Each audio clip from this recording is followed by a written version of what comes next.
There's a new kind of weapon out there. It's built from things like lawnmower parts and off-the-shelf GPS chips, and it is completely upending the economic logic of modern warfare. And it's making us ask a really scary question. What if the most expensive, most advanced military in history can be bled dry by the cheapest weapons imaginable? Let's break down how that's happening. And look, this isn't just some theory. This happened just a few weeks ago. A Ukrainian crew, operating one of the most sophisticated air defense systems on the planet, had to power the whole thing down and just run. And it wasn't because they were outgunned. It was because they were about to be outmathed. And this right here is the heart of the problem. On one side, you've got $1 billion defense asset, and on the other, a swarm of drones that, altogether, cost less than a single business-class plane ticket. This is the new math of war, and it is brutally simple. Okay, so to really get this, we have to start with the weapon itself. Now, the media made a huge mistake early on by calling things like the Shahed 136 a drone. I mean, yeah, it's technically true, but it is so misleading. What we are actually talking about is a loitering munition. This isn't your Predator or your Reaper that needs a pilot somewhere in a satellite link. No, this is a fire-and-forget flying bomb. You punch in the coordinates, you launch it, and it just flies itself to the target. No human is steering it, and maybe most importantly, there's no communications link to jam. This table just lays it all out, crystal clear. The Shahed isn't cheap because it's poorly made. It's cheap because being cheap is its primary strategic advantage. See, Iran didn't build an expensive, complex weapon and then try to make it cheap.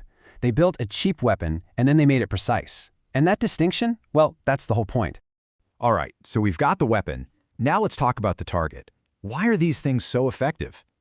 Well, it's because they were basically engineered to hunt the single most valuable, and it turns out the most vulnerable, part of any air defense network, the radar. Think about it. A radar, just to do its job, has to scream its location to the world. The second it turns on, that signal is a giant flashing sign that says, "Hey, I'm right here." And for a passive sensor hundreds of kilometers away, finding that signal is like spotting a lighthouse in a totally dark ocean. You know exactly where to aim. And that creates this absolutely insane economic mismatch. An attacker is risking a $50,000 munition to try and destroy a $4 million radar. That's an 80-to-1 return on investment for a single successful hit. For the defender, though, it's a catastrophic loss that can blind their entire billion-dollar system. And we don't have to guess. We have the data from Ukraine to prove this isn't just theory. Just look at this chart. The average cost for Ukraine to shoot down a simple $50,000 Shahed using everything they've got, from old cannons to modern missiles, is almost $500,000. That's a cost-exchange ratio of 8.6 to 1, and that's favoring the attacker. On every single engagement, the attacker is forcing the defender to spend over 8 times more money just to break even. You simply cannot win a game of economic attrition like that. But wait, because that average number, it doesn't even tell the whole story. When attackers use saturation swarms, launching dozens of these things all at once, defenders can't rely on their cheaper, older systems.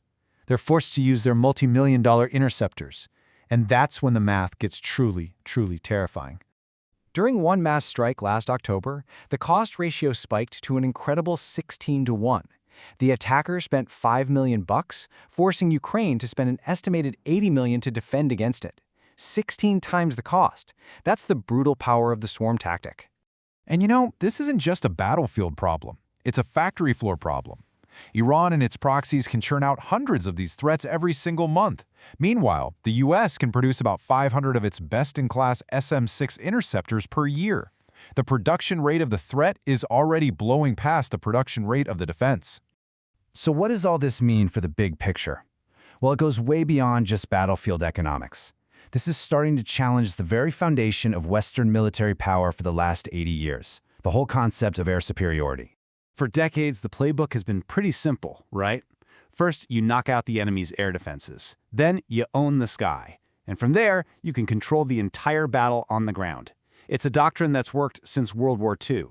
But the loitering munition, it doesn't play that game. It's not trying to fight for the sky. It flies low, it hugs the terrain, it operates below the radar coverage. It just bypasses the entire contest for air superiority that our billion-dollar fighter jets were designed to win. And that's exactly why General Mark Milley made this honestly stunning comparison. He wasn't just being dramatic for the cameras. He's seen the classified data. He understood that this isn't just some new weapon. It's a technology that threatens to make entire military tactics completely obsolete.